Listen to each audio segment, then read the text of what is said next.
If you were born 100 years ago and it was the 1920s, you'd be in some ditch in northern France, living in the fucking mud, hoping not to get killed by a random sniper in some bullshit war you barely understand for 4 years. Then you'd come home and hope your wife hasn't been bombed. Yo! You understand? But that's the world. That's the world.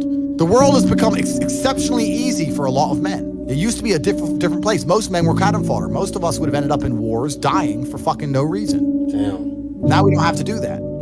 So because we don't have to do that, men think it's okay to just become comfortable now. You're not supposed to be comfortable. You were never evolved to be comfortable. You're supposed to be uncomfortable. Right. And if you make yourself uncomfortable constructively, it's very easy to be anything you want.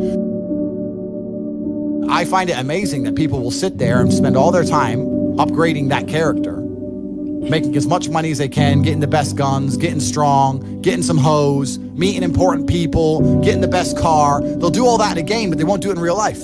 I find that incredible. Like, my life is GTA. I don't need to play a game for GTA. If I want a gun, I'll fucking buy it. If I want a car, I'll fucking buy it. I want a bitch, I'll get her. It's me. I am GTA. I don't see why people play the games. They play the games because they're scared of loss. Because if you die in the game, you get another chance. If you lose in the game, you get another chance. In life, you get one shot. Damn, that's... But if you get some balls, that's what life is as a game. That's what life is as a man. This is one big video game. You get to upgrade your character. You're not born with any value. All these women that you just put me on with are born with value. They're pretty already. They're gorgeous already. They're good looking enough. Even if they're a 5, someone's going to give a shit they exist because someone wants to fuck them. As a man, if you don't make yourself valuable, you have no value. You have to get up and do it. Just like a video game, you start with fucking 0. You have to decide if you want to complete it. You have to upgrade your character. So I find it amazing that men are going to play video games and fuck about and waste their time instead of upgrading their character. Everyone knows what to do. You know what you have to do. You're right. If you had to become the most dangerous, intelligent, respectable man on the planet, you know you're supposed to go to the gym. You know you're supposed to train, learn how to fight. You know all these things. You don't do them. That's your decision. It's your prerogative. I didn't make that choice. I made the choice to do it all. I decided all of that. And every single man watching this can do the exact same thing, which is why I have very little pity. I'd never make fun of someone who hasn't got a choice. I wouldn't make fun of someone born with one arm. I have a choice, though. But if you've made a fucking decision to be less than you should be, then I believe you should be mocked for that decision. I agree. I feel like, yeah, because like you're not living up to your full potential. Like it's your choice to basically not live up to your full potential. Completely. And me as a man, when I put myself through hell, when I have had such exacting, such stringent standards for myself, why would I then have less exacting, stringent standards on the people I meet? Why would I put myself through hell to be me and then meet someone who didn't put themselves through hell and then treat them like my equal? No, fuck you. I suffered when you didn't. So you're not my equal because you decided not to suffer. You have enjoyed comfort when I haven't, and that's fine, but don't expect me to look at you as my equal because you're not. I'll snap your fucking neck. When I tell people that you are the sum of the 5 people you spend the most time with, everyone agrees. They go, yeah, that's probably true. The 5 people you spend the most time with, that's what you're gonna end up like. They say, yeah, that's true. And then they continue to hang around with people who they don't want to be. Why? There has to be a point. There has to be a point where you sit and go, okay, you're my friends, etc., etc. I love you guys. Yeah, we can talk, whatever. But I'm on a different life path. You have to leave some people behind. You wouldn't want to be, if you were to come hang out with me and you were in a room with me and my 5 friends, you'd feel self-conscious. You're right. You don't feel self-conscious with your friends. Because you only only surround yourself around people that are on like your level of like. With killers. I'm with killers. We're fucking monsters. If you were to come hang around with me and my crew, you would be self-conscious, and that self-consciousness would motivate you, or they would certainly instill the discipline required for you to change. You don't feel self-conscious amongst your peers. That's why you don't change. If you were to get in a room and you're the only person who ain't a fucking monster, you'd want to become a monster. That's life. That's humanity. So I say this to people all the time. If you know you're the sum of the 5 people you hang around with, why you hang around with people you don't want to be? Brother does 500 push-ups. I ain't gonna be the bitch at the house. I ain't gonna not do them. Right. So that's another reason the War Room exists. My organization, the reason it's so competitive, is the reason we kick people out. You have to fight to keep. Even if they pay, you're like, I don't give a fuck. Get out. Like, I don't give a fuck. Get out. I'll kick you out. It doesn't matter. Everyone pays to join. You get kicked out anyway. You have to fight to keep your place. That's the whole. Damn. That's because that's how life was.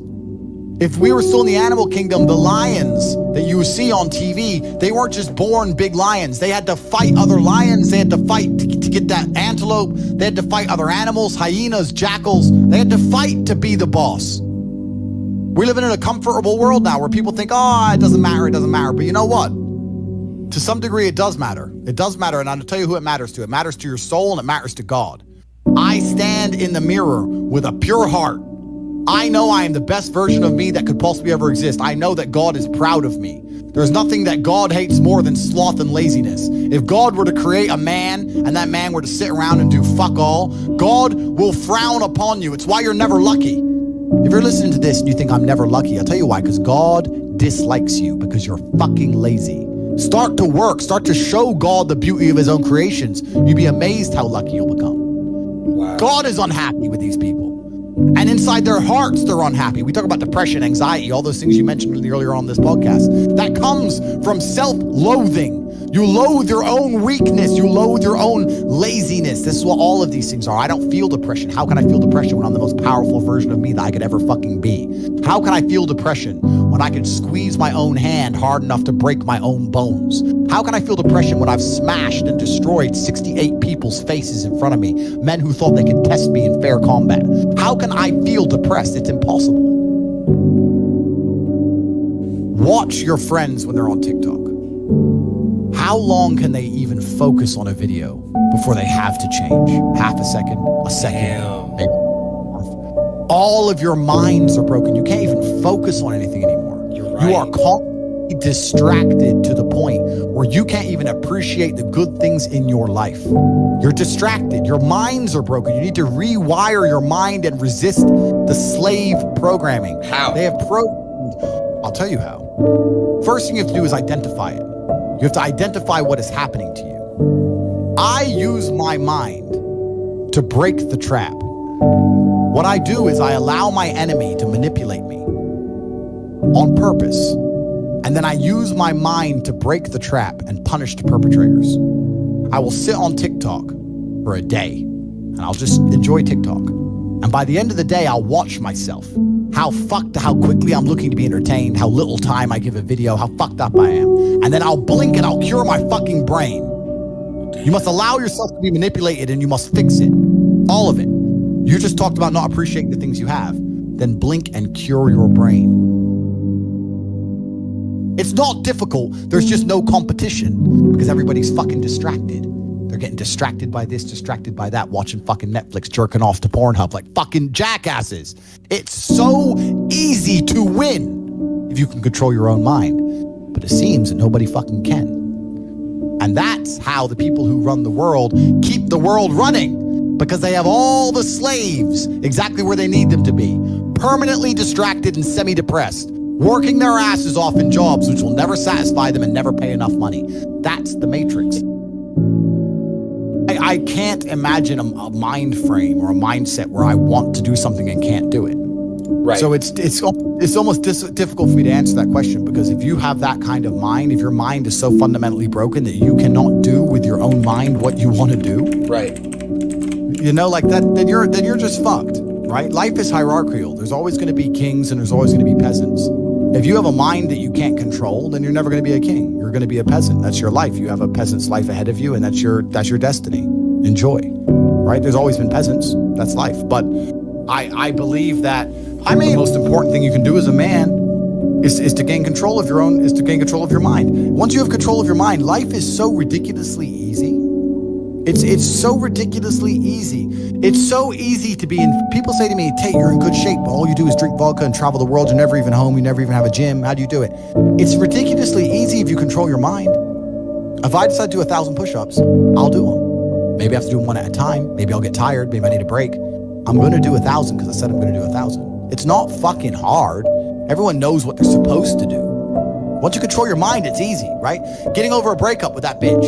You miss that girl, you're upset, you miss her with all your heart, But once you realize she's gone, if you control your mind, she's gone now. She's gone now, I'm gonna miss her. That's a shame. Off to the gym. You either control your mind or you don't. And all of these things stem from the same problem. It's something you can do. It's something that is learned. It's something that is taught. But it's something that I needed to survive. So for me, it's easy, right? It's all I've ever known. Right. But people have now, they don't need it to survive, so they never develop the skill. That's just how it works. At the end of World War II, when men went to Europe and saw unspeakable horrors at the end of World War II, did they all come home and need therapy, or did they all come home and get back to life? Get back to life. Because that was, everyone was taught to have a mind that they control because they needed it to survive. There's no one else. That's how life worked back then. Do what I'm supposed to do. Wow. It's not a matter of how I feel or how I'm motivated. If I was depressed, it's impossible, but if I was depressed, my life would be, and the day-to-day activities would be exactly the same as if I was ecstatically happy. You wouldn't be able to see a difference. I'd be up at the same time. I'd be in the gym the same. I'd be doing the same shit. Those are my duties to God. How I feel has nothing to do with it. Completely unrelated.